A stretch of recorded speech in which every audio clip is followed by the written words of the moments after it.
بسم الله الرحمن الرحيم.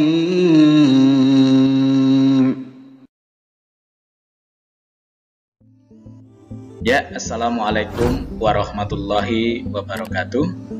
Bagaimana kabar anak-anakku kelas 5 tingkat sekolah dasar dimanapun kalian berada? Semoga kalian dalam keadaan sehat dan tentunya tetap semangat untuk mengikuti pembelajaran pada kesempatan kali ini. Bersama dengan Pak Basuki, pada kesempatan kali ini kita akan membahas tentang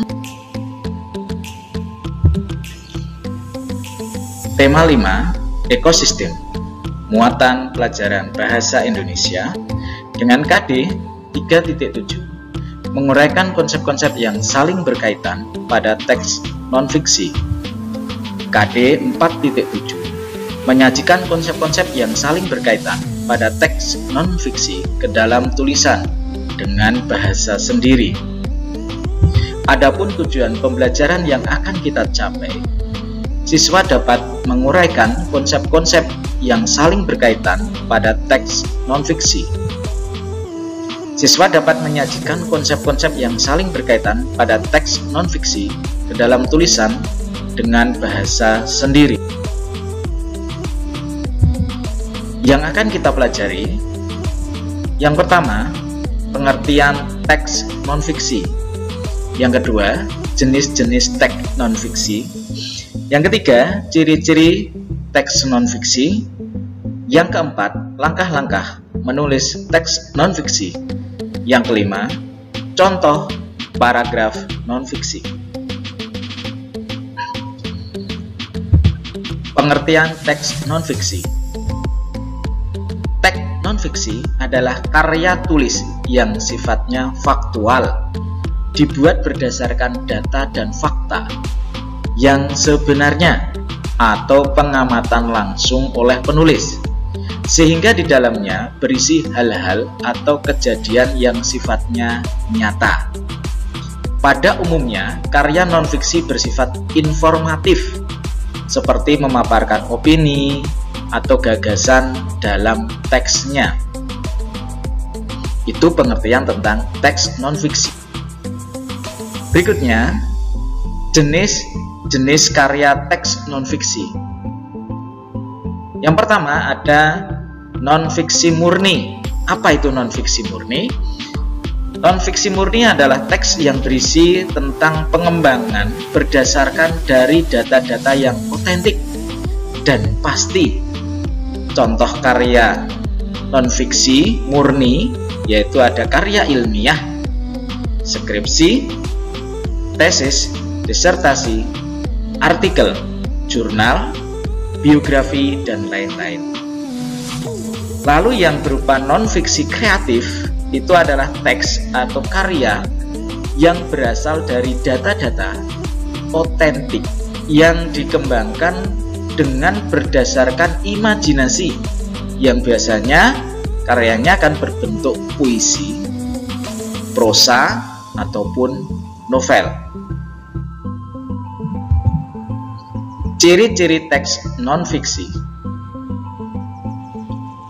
Yang pertama, teks non-fiksi menyajikan data, fakta, atau informasi yang dapat dibuktikan akan kebenarannya.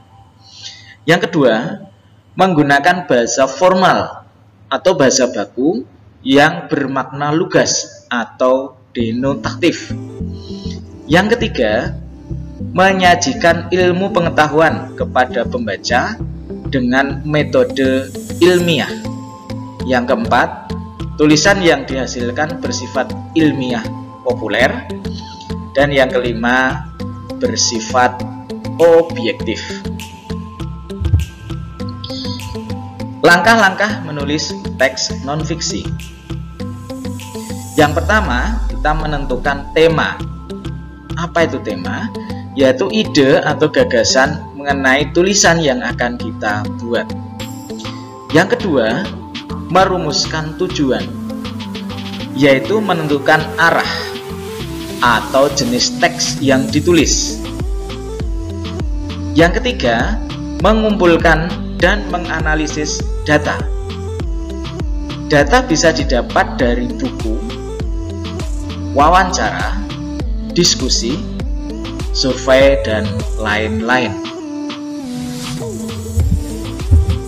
Yang keempat, menyusun kerangka karangan, yaitu rancangan atau susunan kalimat utama. Yang kelima, menyusun paragraf.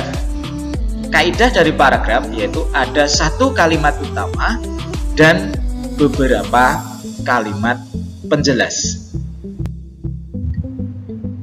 Berikut adalah contoh teks paragraf non-fiksi. Ekosistem yang ada di dunia ini terbagi menjadi dua, yaitu ekosistem alami dan ekosistem buatan. Ekosistem alami adalah ekosistem yang terbentuk secara natural, tanpa campur tangan manusia. Sedangkan ekosistem buatan adalah ekosistem yang sengaja dibuat oleh manusia. Dari teks paragraf non-fiksi di atas, kita dapat mencari yang pertama kalimat utama. Kalimat utamanya yang diberi garis bawah dan dicetak tebal yaitu ekosistem yang ada di dunia ini terbagi menjadi dua, yaitu ekosistem alami dan ekosistem buatan. Pikiran utama atau gagasan utama dari teks paragraf non-fiksi di atas yaitu ekosistem alami dan ekosistem buatan. Lalu informasi penting apa yang bisa kita dapat dari paragraf di atas?